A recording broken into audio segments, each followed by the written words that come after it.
Bem-vindo à Biblioteca em Áudio. Eu sou Bruna Brasil e você está ouvindo a última parte do audiolivro Ausentes, de Errit. Vamos à história? Capítulo 27. Marina. Me ligaram de novo de Bom Jesus. Pediram seu computador. Não tenho dormido direito desde que prenderam um rapaz que confessou ter assassinado você. Imaginar que um matador de aluguel preparou uma emboscada na estrada e matou você dentro do carro ainda não me parece palatável. Antes eu me sentia até aliviada por saber que você estava fora da minha vida. Hoje entendo que a ideia de que está morto não me parece real. Eu quase não sentia nada. Mas no dia em que o delegado me falou que você foi assassinado e que o carro estava cheio de marcas de sangue, a história começou a me parecer real em todo o seu grau de perversidade. Uma morte horrorosa por motivo torpe. O que você pode ter feito para merecer isso? Você é o pai dos meus filhos. Todas as mágoas que eu tinha por conta das suas traições ou pelo fato de você ser frio se dissiparam. E ficou um pesar bem profundo, até um remorso, por ter pensado tanta coisa ruim no momento do seu desaparecimento. Ninguém merece uma morte violenta. Você era um mau marido, mas mesmo assim um ser humano com defeitos como todos os outros. Ainda bem que deixei o computador guardado. Nem eu sei o motivo. No começo talvez tenha sido por imaginar que você voltaria. Depois provavelmente porque não quis mexer em nada que me lembrasse de você. Acho que no fundo sua morte não era aceitável. Era como se um fator externo tivesse feito você ir embora. Mas nunca me passou pela cabeça a forma. Sinto um aperto no estômago quando penso na briga minutos antes de você ser brutalmente assassinado. Até meus ódios contra você se tornam irrelevantes. Me envergonham. Se o laptop auxiliar na elucidação do caso, vou me sentir melhor. Matt está preocupado. O policial me ligou pedindo o laptop e perguntando por que saquei R$50 mil em dinheiro, um pouco antes de viajarmos para São José dos Ausentes. Demorei um tempão para imaginar para que usei esse dinheiro, mas uma hora depois acabei me lembrando. Paguei o advogado do inventário da Valmirim em dinheiro. Matt me disse que eu o ajudei a sonegar. Ele quis dinheiro vivo. É provável que seja por isso mesmo. Na hora que pediu, lembro de falar que seria mais prático depositar. Ele me ofereceu um bom desconto se eu pagasse em dinheiro vivo. E foi comigo buscar o dinheiro no banco. Eu é que não ia sair com aquele dinheiro todo na rua. Por alguns minutos me preocupei em parecer ainda mais suspeita para a polícia. Mas será fácil descobrirem quem foi meu advogado e que não há registro de nenhum pagamento pelo serviço de inventário. Ele vai ter que se explicar, mas isso é problema dele. E imaginar que o assassino maluco disse que colocou o suco envenenado no meu quarto. O delegado me garantiu que o tal suco não mata, que eu teria tido apenas uma dor de barriga. Eu sei disso. Mal sabe ele que tive essa ideia para diminuir as suspeitas que ainda recaem sobre mim. Mas se fui eu quem forjou a história do suco, por que ele afirmou que foi ele? Sobre o que mais ele estará mentindo? Capítulo 28. Ana. O perito achou o laudo no computador do Rodrigo. E não é só isso. O laudo mencionava que as amostras de terra haviam sido recebidas pelo correio no começo de janeiro de 2012. Isso significa que o Dr. Álvaro sabia do potencial das terras quando as adquiriu de seu butcher, por um montante quase 20 vezes menor que o valor real. Isso porque ainda nem se sabia quanto lantânio havia na montanha. Talvez a terra valesse muito mais. Em uma curta busca na internet, entendi que se tratava de estelionato. O artigo 171 do Código Penal diz: obter para si ou para outrem vantagem ilícita em prejuízo alheio, induzindo ou mantendo alguém em erro mediante artifício, ardil ou qualquer outro meio fraudulento. Para mim, como leiga, era a definição exata do que o Dr. Álvaro fizera. Com a explicação de Marina sobre o dinheiro e a confirmação relutante do advogado sobre o recebimento da quantia, as suspeitas sobre ela se esvaíram. Também foi verificado que os bens que ela possuía eram oriundos da herança da avó. Na verdade, a única coisa deixada por Rodrigo fora a parte paga do apartamento comprado pelos dois, para o qual ela também contribuíra. Nem seguro de vida ele tinha. Não ganhava mal como consultor, mas não nos pareceu do tipo que tinha poupança. Ele gastava muito nas viagens a trabalho e depois da verificação de seu laptop, descobrimos o porquê. Com essas informações, o foco da investigação passou a ser o Dr. Álvaro. Rodrigo poderia ter acabado com o negócio dele contando ao seu butcher sobre a jazida. A questão era se Rodrigo sabia que a terra não era de Álvaro, ou da família da esposa, para ser mais correta. Teria ele descoberto quando chegou a São José dos Ausentes? Teria ele se incomodado com isso? Avaliando a situação financeira do Dr. Álvaro, dava para ver que a família estava num momento muito complicado no início de 2012. O problema financeiro da arrozeira, bem como o padrão de vida que ele levava, podiam ser facilmente identificados em documentos públicos. E então restou a pergunta sobre o valor pago ao seu butcher. Isso teria de ser investigado. Perto do meio-dia, Guilherme foi almoçar conosco, como sempre. Minha mãe estava aproveitando para cozinhar tudo que ele dizia que gostava. Ela ficava estressada por eu não querer nada, então achou alguém para agradar na cozinha. Dr. Álvaro acabou de sair da delegacia, comentou ele. Fiz ovos queimados para você, comentou minha mãe, ignorando o assunto que realmente me interessava. Olhei para ela, amuada, mas ela não pareceu notar. Seu olhar encantado estava em Guilherme, que sorriu para ela e jogou um beijinho cheio de charme. Nós o confrontamos com um laudo. Ele assumiu uma expressão surpresa e disse que não lembrava da data. Só lembrava que tomou conhecimento do laudo bem depois. Foi vago nos detalhes. Comentou, se sentando à mesa como de costume. Então o confrontamos com um e-mail enviado, que estava na caixa de saída de Rodrigo. Ele foi ficando vermelho, mas negou ter recebido. E-mails se perdem, disse ele. Talvez esteja no meu lixo eletrônico, sugeriu também. Perguntamos ao perito de informática da polícia se há uma forma de provar que ele recebeu o e-mail. O tal Rodrigo não pediu um e-mail de confirmação. E realmente não há e-mail do Dr. Álvaro acusando o recebimento. Seria crime se provássemos que ele sabia do valor da terra? Acho que a pior parte recairia sobre o profissional, a não ser que fosse comprovado que ele não sabia de quem era a propriedade. Vimos nos e-mails que o Dr. Álvaro e a Dona Bia sempre falavam que a terra era deles. Ou melhor, eles eram sempre vagos e falavam nas terras do velho Shower. E como as terras foram do Shower, enfim, fica dúbio. Dona Bia? Exclamei num susto. Ela também mandou um e-mail para o Rodrigo? Na verdade, vimos que o primeiro e-mail veio dela, não há menção da terra do seu butcher. Ela enviou o e-mail e fez referência a tê-lo conhecido durante uma viagem a Morro de São Paulo, em uma excursão. Ela copiou Álvaro na mensagem. Ele se serve de mais comida para regozijo de mamãe, que parece mais interessada no que ele come do que na história. Agora teremos duas tarefas claras: provar que o Dr. Álvaro sabia do valor da terra antes da morte de Rodrigo e descobrir como a compra foi financiada. A maior parte de crimes dolosos tem como motivação o dinheiro, e nesse caso conseguiríamos ligá-lo a um motivo bem forte. Se Rodrigo descobriu que a terra era de outro, ele era uma ameaça. Se ele contasse a alguém, não só o negócio ficaria difícil, como também o Dr. Álvaro poderia ser acusado de estelionato. Guilherme recusou quando minha mãe veio com mais travessas e anunciou que estava se preparando para o doce. Continuou. A família dele estava passando por um momento bem delicado com a concordata da empresa de arroz. Às vezes as necessidades fazem com que as pessoas, mesmo as corretas, acabem entrando em negócios escusos.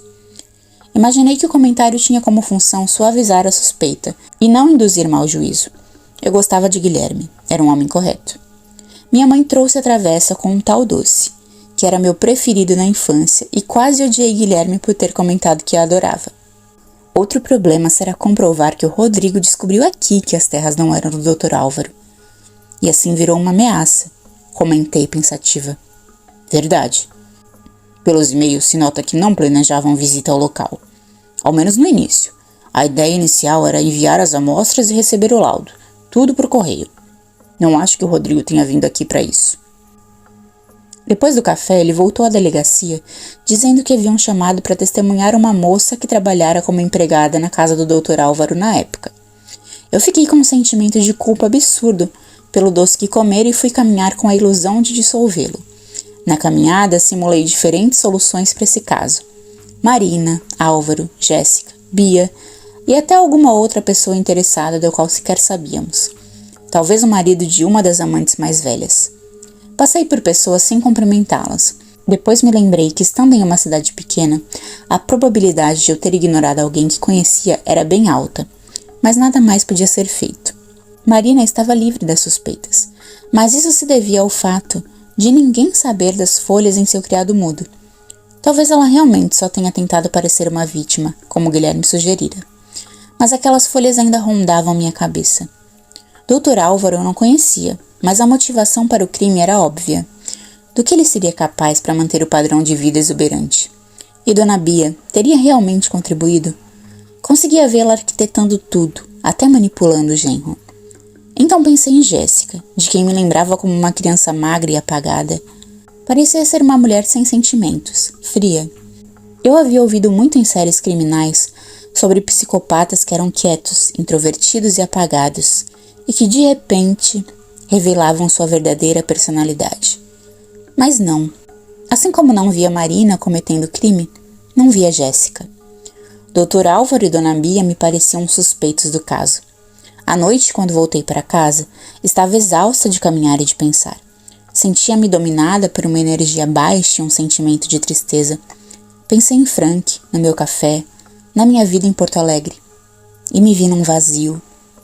Pensei em ligar para Frank, mas no primeiro cômodo da casa de minha mãe me deparei com Guilherme, chimarrão na mão e olhar brilhante. Novidades. Não pude esperar para vir contar.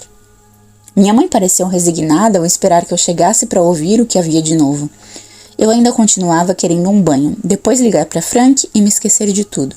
Mas me sentei e aceitei o chimarrão que vinha da minha mãe, como que automaticamente. O amargo me fez bem e se misturou ao salgado do suor que estava nos meus lábios. Guilherme foi logo contando. A moça saiu da fazenda com raiva. Disse que Dona Bia é intragável e a hostilizava o tempo todo. Eu não pude deixar de olhar para minha mãe e me perguntar se ela entenderia, pois o termo hostilizar não fazia parte do vocabulário dela. Mas a expressão dela não mudou e assim assumi que o contexto deixou tudo claro.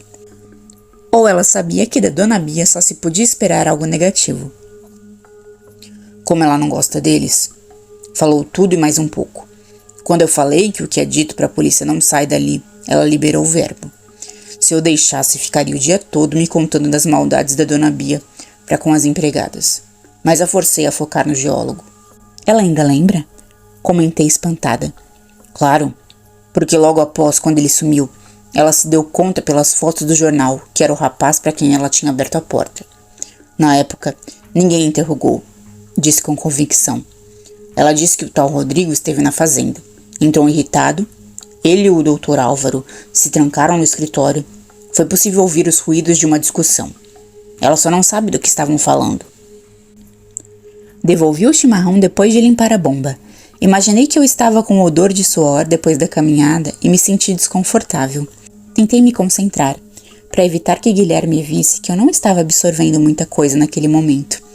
Ele estava acostumado a me ver bem interessada no caso e estranharia a mudança repentina ocasionada por minha doença e seus altos e baixos. Coloquei minhas forças para demonstrar um interesse que não existia, ciente de que na manhã seguinte, depois do sono, eu me odiaria se não soubesse dos detalhes. Como sabemos, não devia ser problema com o pagamento do laudo, pois achamos o contrato, os recibos e os pagamentos. Faria todo sentido que fosse porque descobriu que a terra não era do Dr. Álvaro. Ele sabia que podia perder a licença de trabalho. Completou Guilherme de forma apoteótica. Amanhã chamarei o Dr. Álvaro para confrontar sobre isso. Mas o melhor ainda está por vir. Mandei buscar em Jefferson no presídio estadual de Vacária. Disse a ele que eu tinha provas contra o Dr. Álvaro e ele confirmou que foi ele quem o pagou para matar Rodrigo. Sério? Assim do nada? Mas ele havia dito que foi a Marina. Até falou que tentou envenená-la porque ela não pagou. Perguntei por que havia dito que foi Marina e ele disse que foi para despistar. Juro que não me convenceu muito. Por outro lado, a confissão dele me dá condições de interrogar o Dr. Álvaro. Sendo sincero, não acredito em nada que o tal meliante fala. Cada hora fala uma coisa. Às vezes até penso que está se divertindo às nossas custas. Naquele momento, minha energia chegou ao nível mais baixo do dia. Minha cabeça pulsava de dor. Tive de falar, pois vi que ele estava com a expectativa de que eu o ajudasse a decidir o que fazer. Nossa, andei muito hoje. Muito complicado tudo isso. Estou com um pouco de enxaqueca. Você me desculpa, podemos conversar amanhã? Eu me arrependi na hora, imaginando que ele podia interpretar de forma negativa. Guilherme estava sempre me envolvendo nas informações e decisões e isso era maravilhoso. Fico muito feliz que você veio aqui nos contar e te agradeço demais, mas tenho esse problema de enxaqueca. Enrubesci, o que era raro acontecer. Li com alívio em seus olhos sorridentes que não se aborrecera. Não se preocupe, tive uma namorada que tinha isso. E piscou. Só acrescentou mais uma frase antes de sair pela porta. Amanhã teremos o resultado da perícia das fotos do computador do Rodrigo. Também saberemos se os e-mails foram ou não recebidos pelo Dr. Álvaro, caso seja possível. Quando ele foi embora, senti um alívio e fui logo para o quarto, ligar para o Frank. Minha mãe não estranhou eu ter ido para o quarto às 7 da noite e não ter saído mais. Perguntei-me se eu havia feito muito isso na adolescência, mas não me lembrava. Logo que o celular tocou, Frank atendeu. Não pareceu surpreso com minha apatia. Nesses casos, ele sabia o que significava. Capítulo 29. Ana. Entrei na delegacia às 8h30 da manhã, com a consciência pesada por ter deixado Guilherme me ver em um dos meus momentos de distimia. Meus momentos de hipomania eram bem mais aprazíveis a terceiros, que até se sentiam honrados com a atenção que eu investia neles quando estava nessa fase. Encontrei-o barbeado, cheiroso e sorridente como sempre.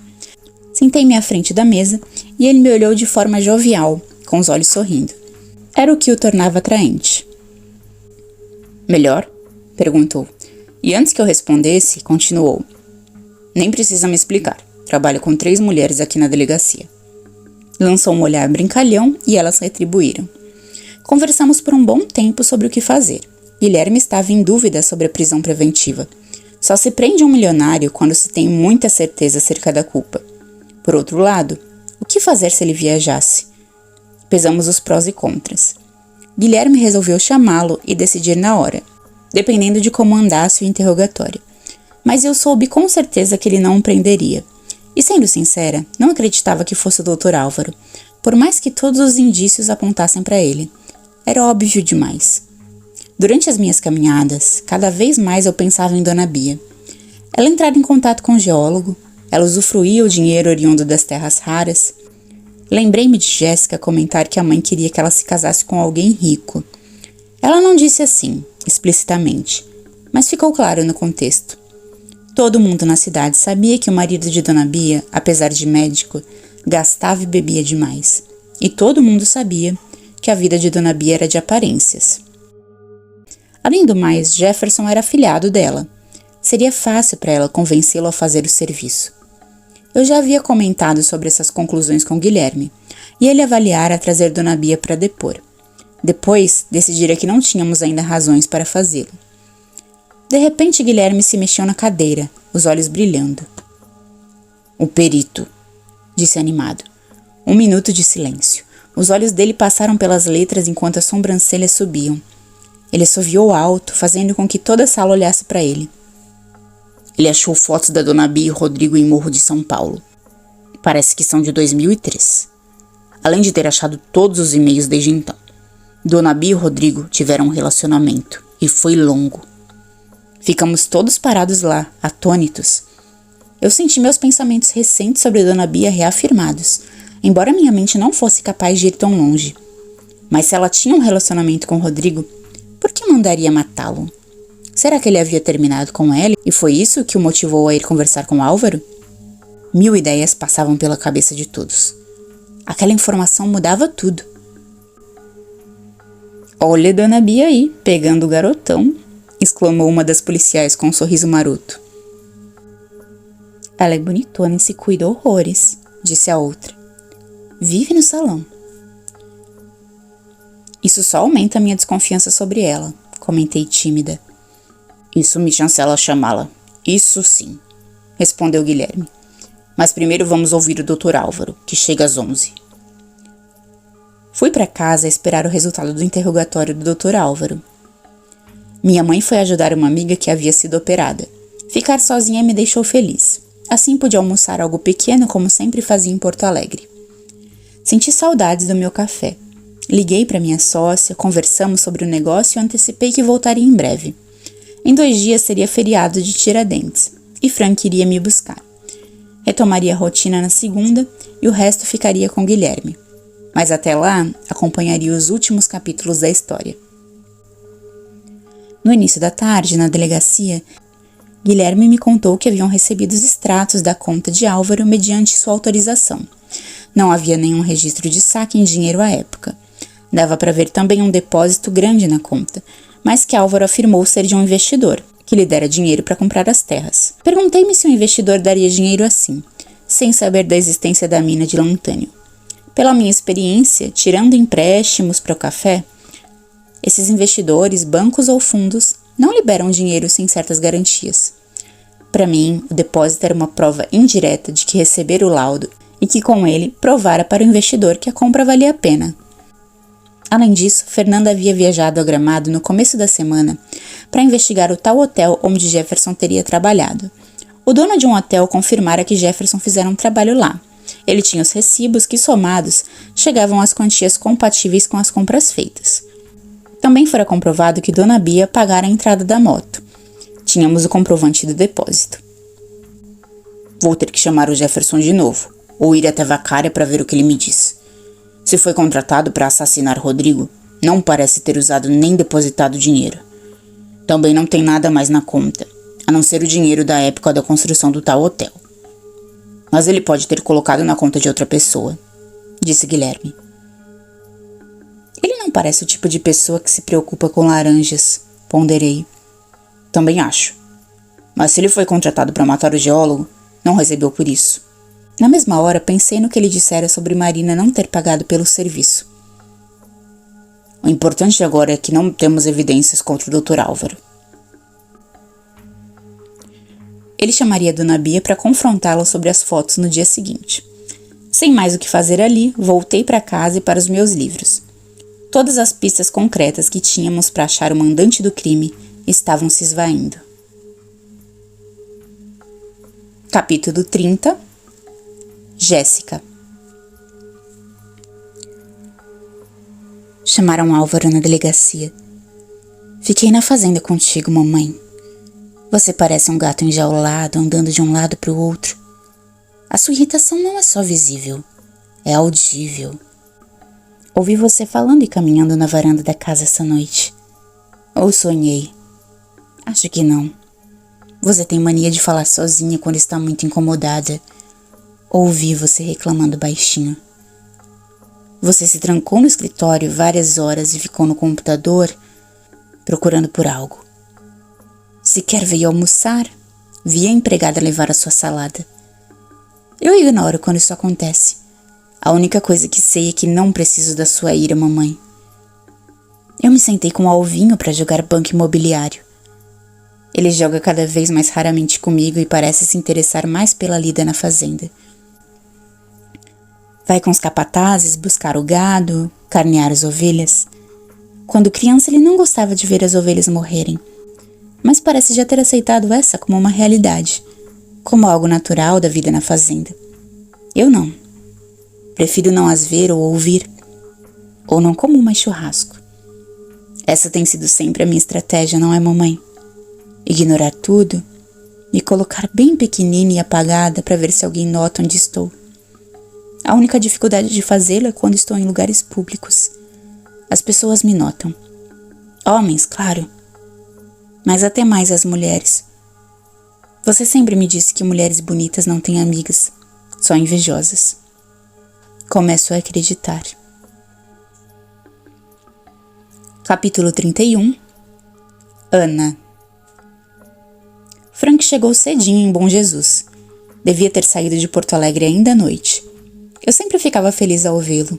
O cheiro dele me confortava, me assegurava de que o mundo estava em ordem e em paz. Notei seu estranhamento por ter ficado abraçada a ele por um bom tempo, sentada no sofá. O cão ficou aos nossos pés, deitado e com a língua de fora. Nunca fui muita de aproxego, como se diz por aí, mas a minha necessidade de segurança e de sentir o mundo de novo no lugar estava alta depois de tantas reviravoltas, dúvidas e frustrações.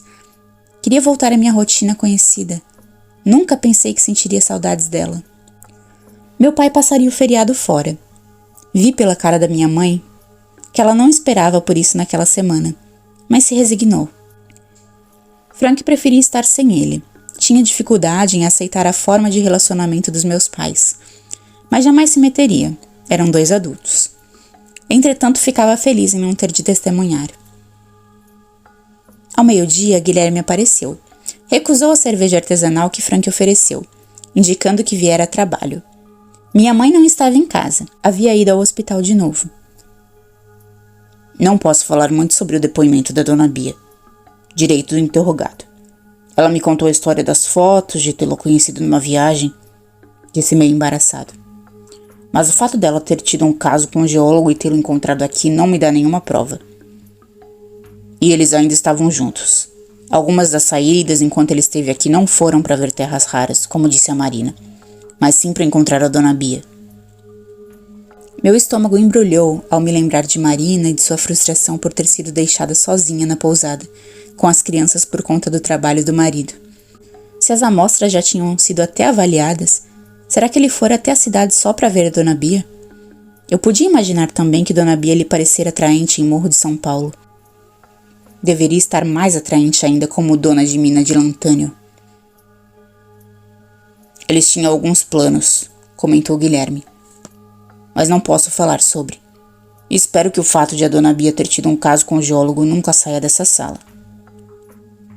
Não comentarei com mamãe, assegurei. Ele sorriu, compreendendo minha mensagem. E nós com certeza não falaríamos a mais ninguém, ele sabia. Na verdade, ela pareceu ter sofrido muito com a morte dele. Olhando os e-mails, não creio que ela tivesse motivo para matá-lo. Pelo contrário, disse convencido. Como já mencionei, eles tinham planos. Os e-mails não demonstravam nenhum tipo de desconforto, nem o depoimento dela. Tinham um relacionamento aberto, ambos sem compromisso, mas juntos quando possível. Ela confirmou que a briga na casa de Álvaro foi por eles não terem contado ao Rodrigo que a terra era de seu Busher, mas que Rodrigo garantiu que não iria denunciar por causa dela, pelo relacionamento deles. Ela afirmou que não havia risco. Ele ficou furioso, mas não iria denunciar. Se for verdade, elimina o motivo de ambos, comentou Frank distraído. Bom, já prendi o assassino. Se houve ou não um mandante, talvez nunca saberemos, pois não tenho meios de provar. Pelo menos ainda não, e nenhuma nova ideia de como fazê-lo. No outro dia de manhã, comuniquei à minha mãe minha decisão de ir embora no sábado mesmo, e não ficar até domingo como planejado.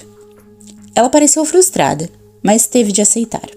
O argumento de que fazia muitos anos que eu não ficava tanto tempo em Bom Jesus e que, assim, era hora de ficar com meu marido, era imbatível, totalmente convincente. Era hora de ir para casa, voltar para a vida normal. Talvez pensar em ter um bebê antes que fosse tarde. Quando falei isso, o rosto dela me pareceu mais jovem. Resolvi pensar no assunto com seriedade. Chegamos a Porto Alegre no final da tarde.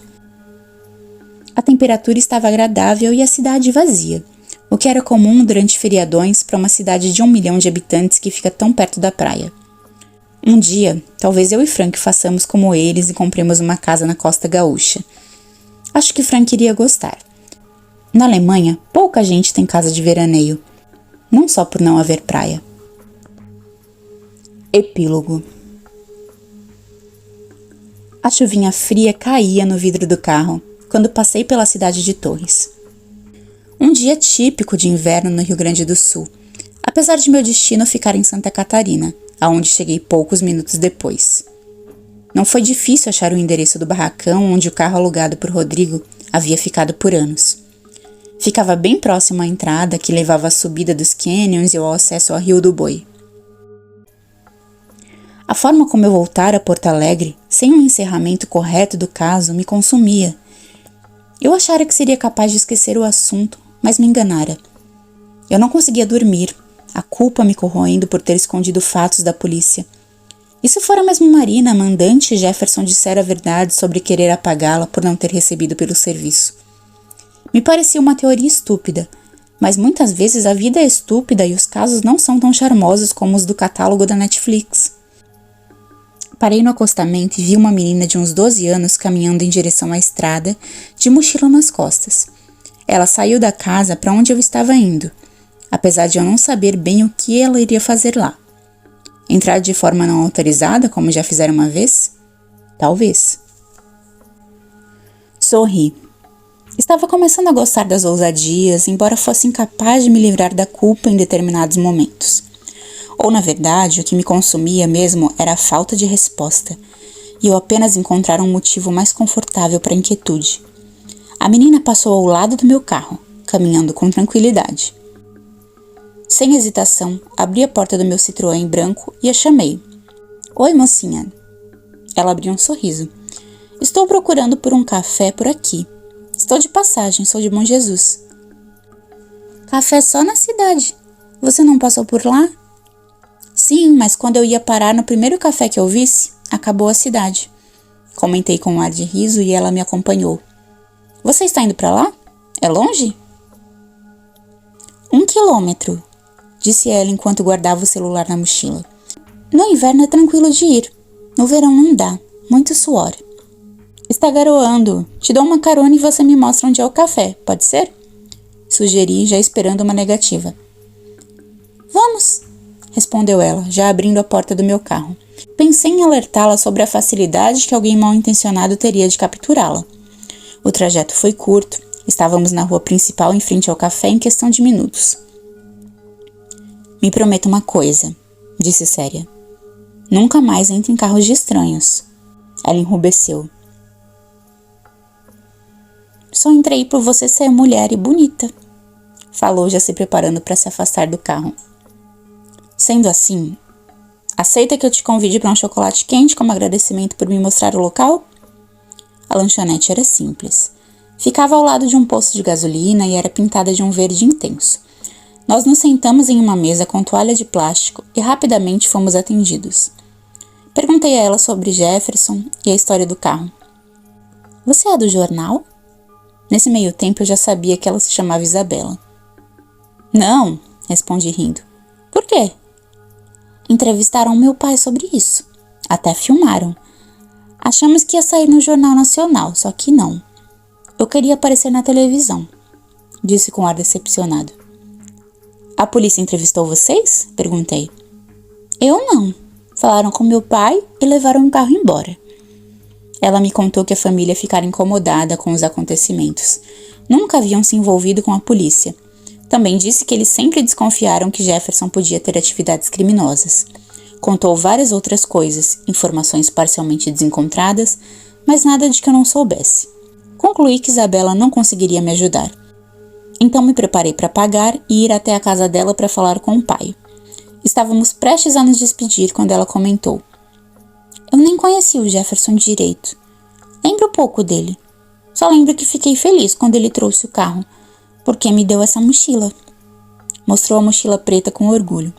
Parecia uma mochila cara mesmo, de couro natural.